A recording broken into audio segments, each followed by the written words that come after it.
কেননা সামনে রয়েছে 21শে জুন ইন্টারন্যাশনাল যোগা দিবস। তার আগে আমরা এটা কমপ্লিট করি। 25 দিনে রয়েছে 100 ঘন্টার সহযোগ প্রশিক্ষণ শিবির, 100 ঘন্টা রয়েছে।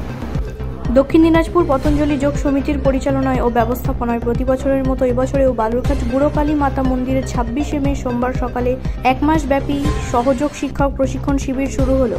প্রায় 100 জন প্রশিক্ষণার্থী এই এক মাসব্যাপী সহযোগ শিক্ষক প্রশিক্ষণ শিবিরে অংশগ্রহণ করেছে। পতঞ্জলি যোগ সমিতির ভাই বোনদের উপস্থিতিতে প্রদীপ প্রজ্বলনের মাধ্যমে প্রশিক্ষণ শিবিরের শুভ সূচনা হয়। আমাদের এখানে হতে চলে সহযোগ প্রশিক্ষণ ক্লাস, টিচার ট্রেনিং ক্যাম্প। এটা আমরা প্রতি বছরই একবার বা দুবার করে থাকি। কেননা সামনে রয়েছে 21শে জুন ইন্টারন্যাশনাল যোগা দিবস। তার আগে আমরা এটা কমপ্লিট করি। 25 দিনে রয়েছে 100 ঘন্টার সহযোগ প্রশিক্ষণ শিবির, 100 ঘন্টা রয়েছে।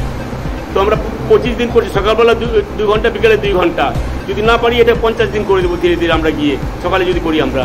100 ঘন্টা রয়েছে প্রশিক্ষণ শিবির, যেটা আমরা ট্রেনিং নিতে রয়েছি। আজকে দেখছি 50 থেকে 55 জন ভাই বোন রয়েছে, তারা ট্রেনিং নিচ্ছেন। তারা আস্তে আস্তে স্বামীজির সান্নিধ্যে পৌঁছাবেন এবং এরাও ডেইলি যোগ ক্লাস করবেন।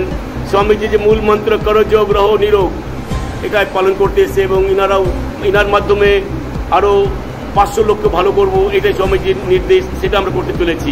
আমাদের যোগগুরু স্বামী রামদেবজি রয়েছেন, ওনার সান্নিধ্যে আমরা রয়েছি।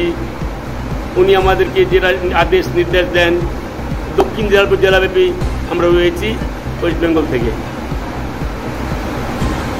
কত তারিখ অবধি যোগ প্রশিক্ষণ শিবির চলবে? এটা আমরা দেখছি সামনে রয়েছে 21শে জুন, হয়তো আমাদের জুলাই মাসের শেষের দিকে সমাপ্ত হবে। এটা জুলাই মাসের শেষের দিকে, জুলাই মাস প্রথম দিকে শেষ হবে। মাঝখানে 5 দিন 7 দিন, জুলাই মাসে ফার্স্ট উইকে শেষ হবে এটা আমাদের। আপনার নাম?